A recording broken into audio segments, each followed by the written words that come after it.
Today, fighting is everywhere. In the bright lights of the ring, in training halls, on the streets, and across our screens. For some, it's a disciplined sport. For others, a survival skill.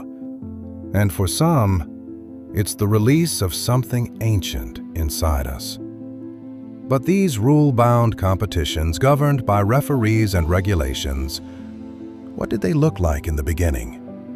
Why did humans learn to strike? When did a simple defensive reflex become a conscious technique of attack? And the real question, when did the first fight begin? There is no single answer. Science speaks through bones. Religion tells stories of creation. Mythology whispers legends. Today, we're searching for that breaking point, the moment survival instinct turned into art. When started? When did the first fight begin? Chapter 1. The First Blow. Through the Eyes of Science. Anthropologists study fossils that are millions of years old, like detectives following a trail.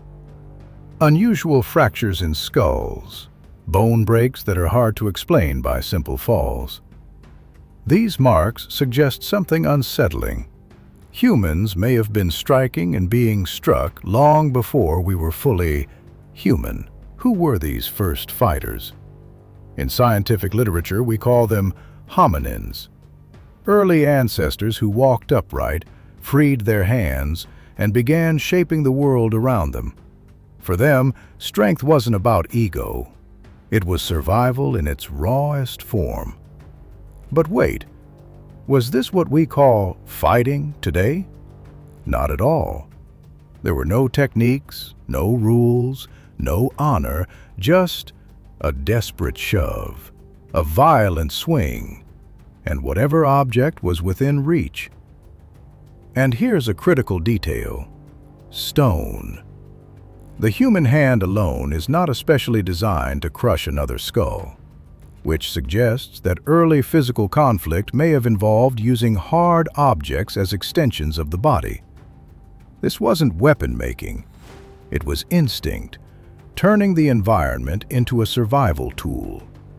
Unstructured, untaught, far from art.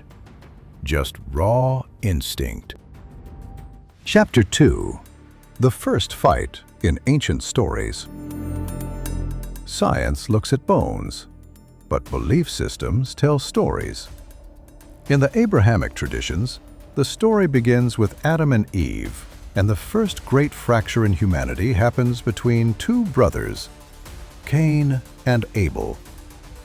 This wasn't sport, it wasn't strategy, it was emotion, jealousy, anger, uncontrolled desire.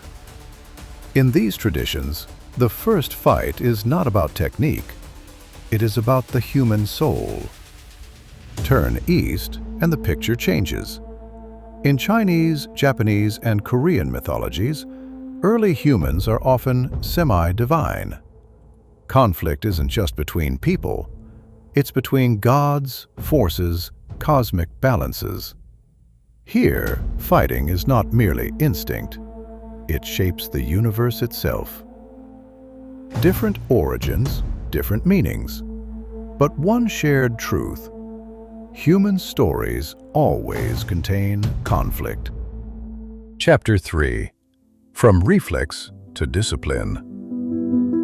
For thousands of years, fighting was chaos, but eventually humanity learned something. Uncontrolled strength destroys its owner.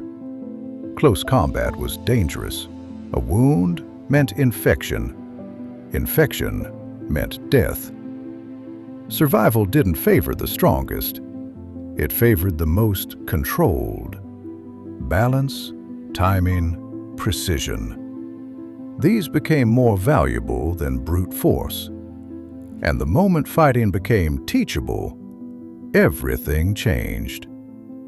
How to stand, when to strike, how to breathe.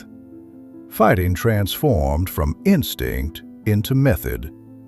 and method became art. Chapter 4. The Dark Inheritance of the Mind. But if fighting became an art, why do we still lose control? The answer lies in the brain. When we sense threat, we don't think, we react. Fight or flight. Heart rate rises, muscles tighten, adrenaline floods the body. This system wasn't built for office stress. It was built for the wild. The problem? Biology evolves slower than technology. A traffic argument is not a life or death battle, but the brain doesn't always know that, and the ancient alarm still activates.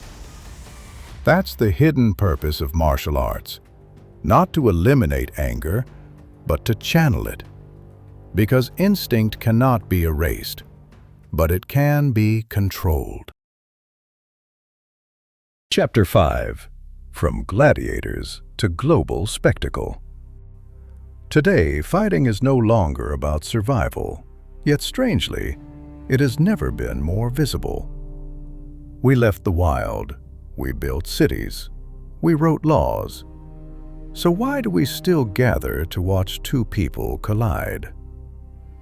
Modern life may have reduced physical danger, but our biological engine still produces energy, stress, pressure, competition. Combat sports became a controlled outlet. Now there are rules, rounds, referees. The ancient instinct is still there, but framed, civilized, contained. And here's something even more interesting. Humans don't just fight, they watch. Because when we watch, the risk belongs to someone else. But the adrenaline still reaches us. Our brains interpret it as a safe simulation. We experience danger without paying the cost. And modern fighting is rarely just about punches. Behind every match, there is a story, a comeback, a rivalry, a philosophy clash, a rise from nothing. Today, fighting is narrative. It is identity. It is projection. We don't just watch bodies collide, we watch journeys collide. And of course, there is the economy. Broadcast rights, sponsorships, betting markets. Fighting evolved from survival reflex into global industry, carefully packaged, marketed, sold. Yet beneath all of it, the same ancient spark remains, raw energy waiting to be expressed.